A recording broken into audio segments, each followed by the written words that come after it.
Dah! 180 derajat, akibat musibah ini semuanya berubah.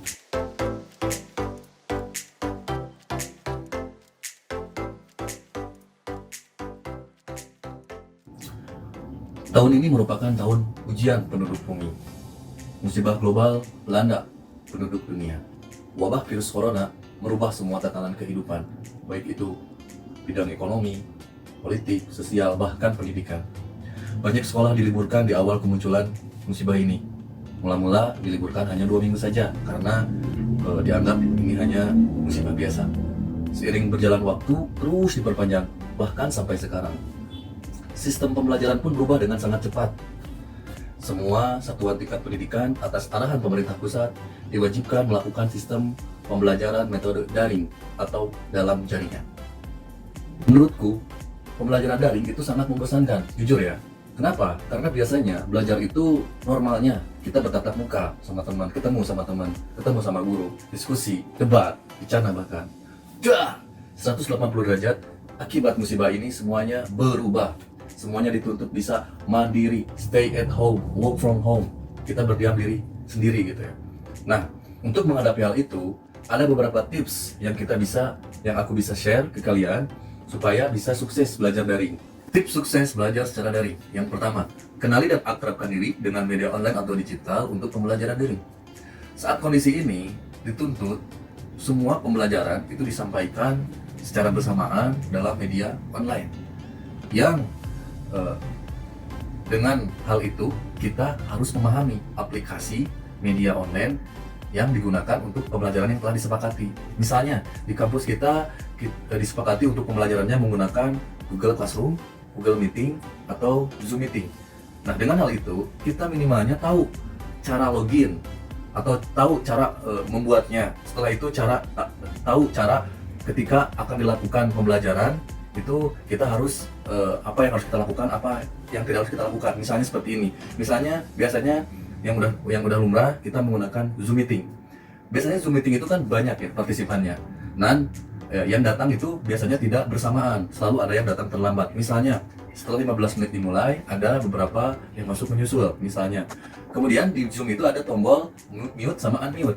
Ketika masuk yang tadi belakangan itu tombolnya tidak di mute, itu akan menimpa suara yang sedang berbicara. Misalnya dosen berbicara, itu akan tertimpa otomatis.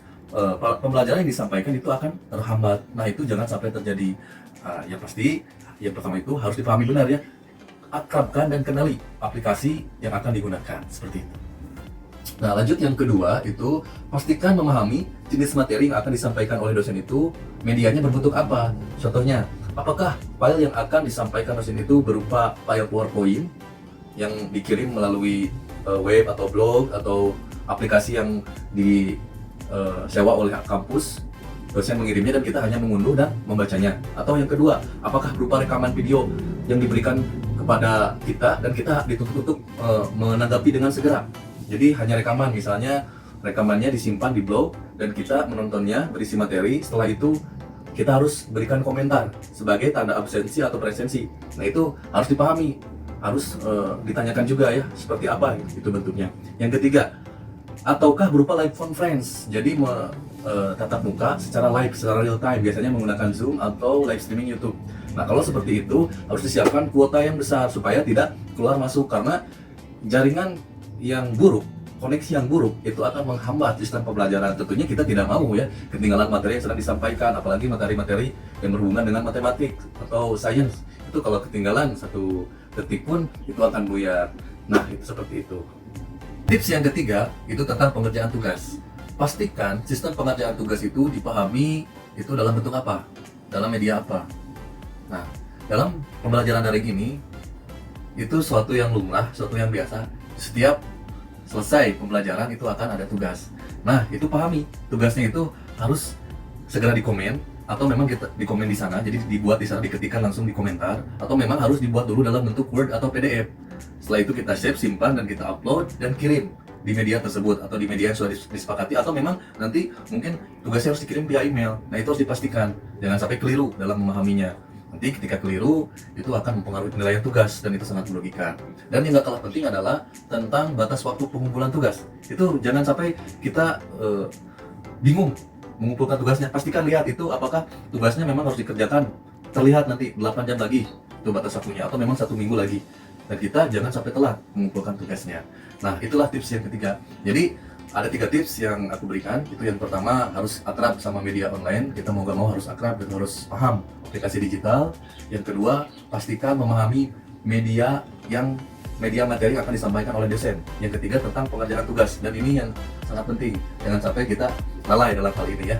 Nah, itulah 3 tips yang aku sampaikan, mudah-mudahan bisa bermanfaat dan berharap akan segera berakhir ini musibah ini, sehingga kita akan kembali belajar normal dan dunia pun akan kembali ceria. See you on next video. Stay healthy and bye bye.